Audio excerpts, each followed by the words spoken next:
Assalamualaikum warahmatullahi wabarakatuh. Welcome to my channel. Terima kasih banyak untuk semua penonton channel ini. Yang belum subscribe, yuk buruan subscribe. Dan jangan lupa nyalakan notifikasi loncengnya ya, supaya tidak ketinggalan video selanjutnya. Bukan sembarang mantan, episode 8. Kanaya telah ditangani oleh dokter. Sekarang kondisinya sudah agak membaik. Saat ini Kanaya tengah beristirahat di ruang perawatan. Haitsam baru saja selesai mengurus biaya pengobatan Kanaya. Ia lalu menemui Lani yang tengah duduk di kursi tunggu yang berada di depan ruang perawatan. Kamu yang nganterin Bu Kanaya pulang ya, Sam? Saya mau balik lagi ke kantor, kata Lani ketika Haitsam baru saja duduk di sebelahnya.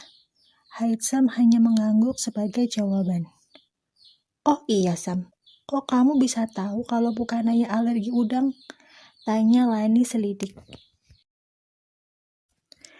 Pak Ramdan yang ngasih tahu. Sebelumnya Pak Ramdan ngasih tahu saya apa aja yang gak bisa dimakan Bu Kanaya, demi menjaga kesehatan Bu Kanaya selama tinggal di sini, Bu. Mulai sekarang kan saya asisten pribadi Bu Kanaya. Kata Pak Ramdan, saya wajib tahu tentang hal itu. Jelas Haitsam bohong. Tidak mungkin juga ia memberitahu Lani kalau dulunya ia adalah mantan kekasih Kanaya. Oh, begitu toh. Saya pikir kamu udah kenal lama sama Bu Kanaya. Buktinya kamu berani bicara non-formal sama beliau. Lanjut Lani. Ini atas permintaan Bu Kanaya sendiri, Bu. Katanya lebih enak bicara non-formal.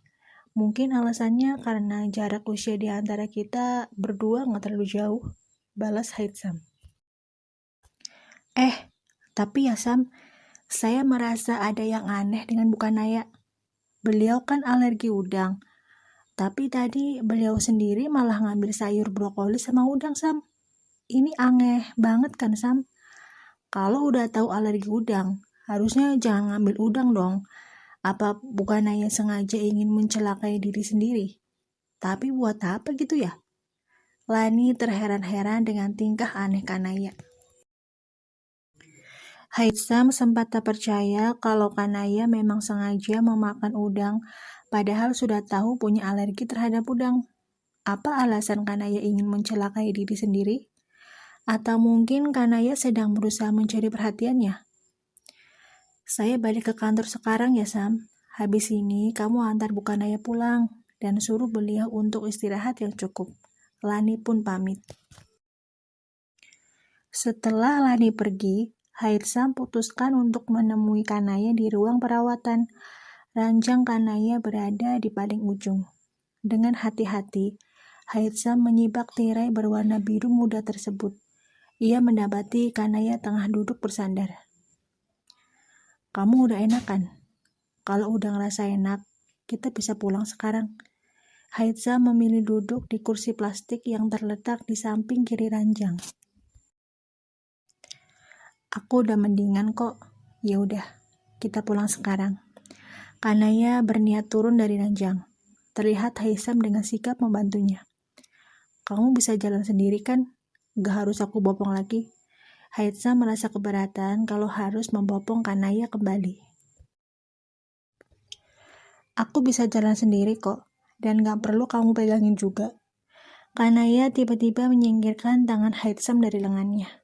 Perlahan ia mulai melangkahkan kaki, sementara Haitsam mengikuti langkahnya. Saat ini Haitsam tengah fokus menyetir. Di sampingnya duduklah Kanaya yang sedari tadi memilih menyibukkan diri dengan melihat-lihat pemandangan di luar sana dari balik kaca mobil. Sam, aku minta tolong ke kamu.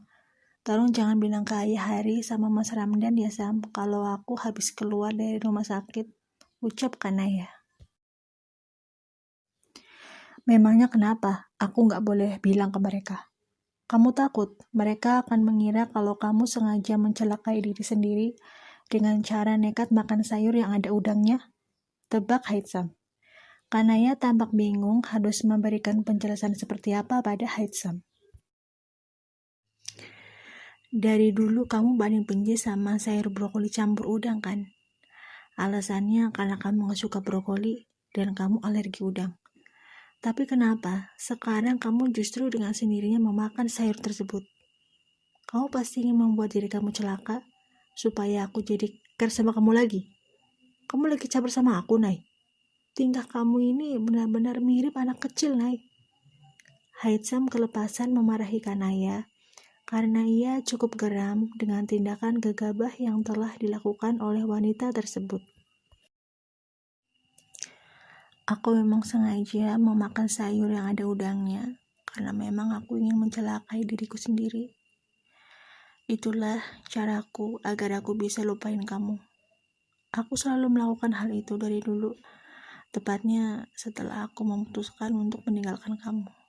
Jelas kan, Naya? Haitsam merasa benar-benar tak mengerti dengan alasan yang diberikan Kanaya. Kamu mencoba melupakan aku dengan cara mencelakai diri kamu sendiri. Aku benar-benar gak ngerti sama jalan pikiran kamu. Sahut Haitsam bingung. Aku akan jatuh sakit setelah aku memakan udang. Maka setelahnya, aku akan fokus dengan rasa sakit di tubuhku. Aku jadinya gak terus-menerus mikirin kamu. Aku selalu pakai cara ini, meski ujung-ujungnya aku selalu gagal karena segalanya tentang kamu memang gak mudah untuk aku lupain, Sam. Ketika aku sembuh, semua kenangan indah tentang kita tiba-tiba datang lagi dan membuatku semakin rapuh. Haitsam merasa terenyuh dengan pengakuan Kanaya. Selama ini, ia pun sama-sama tersiksanya seperti Kanaya. Ia sudah berusaha untuk melupakan Kanaya. Tetapi semua usahanya selalu gagal karena rasa cintanya terhadap Kanaya sudah terlampau besar. Namun, Haitsam sama sekali tidak kepikiran ingin menyakiti diri sendiri agar bisa melupakan Kanaya. Menurut dirinya, hal tersebut merupakan tindakan yang bodoh dan merugikan. Apa kamu tahu, Sam? Pengakuanmu tadi pagi benar-benar bikin aku hancur.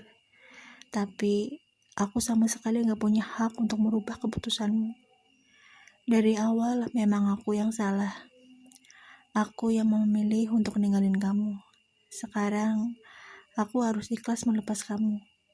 Semoga kamu bahagia dengan tetangga kamu, Sam. Sepertinya ia benar-benar cinta mati sama kamu. Berat sekali Kanaya mengatakan hal tersebut. Akan tetapi, ia tidak ingin menjadi pribadi yang egois. Haitsam berhak untuk bahagia. Dan saat ini Kanaya sungguh sadar kebahagiaan Haitsam bukanlah dirinya. Haitsam memilih diam. Ia tak memberikan respon apa-apa lagi. Harusnya ia senang sekaligus lega karena Kanaya sudah ikhlas melepasnya. Tentunya untuk kedepannya ia tidak akan dibayang-bayangi perasaan tak enak pada Hari dan juga Ramdan. Namun, entah mengapa Haitsam justru merasa bersalah pada Kanaya karena telah membohongi wanita tersebut. Mobil Haitsam akhirnya sampai di depan pagar rumah Kanaya. Lelaki itu lantas melepas sabuk pengaman karena ia berniat turun dan membukakan pintu untuk Kanaya. Kamu gak perlu bukain aku pintu. Aku bisa buka sendiri, cegah Kanaya. Lantas Haitsam mengurungkan niatnya untuk turun. Kanaya lalu meraih tasnya kemudian bergegas turun. Ia melangkah gontai menuju rumahnya. Sementara di dalam mobil, Haitsam hanya sanggup melihat Kanaya dari balik kaca mobilnya. Ingin sekali ia mengejar dan memeluk Kanaya. Tentunya ia ingin berterus terang kepada wanita tersebut tentang perasaan yang sebenarnya. Namun, Haitsam terjebak dengan perasaan ragu dan takut. Bersambung. Terima kasih banyak yang sudah menonton. Jangan lupa nantikan episode selanjutnya ya. Wassalamualaikum. Dadah.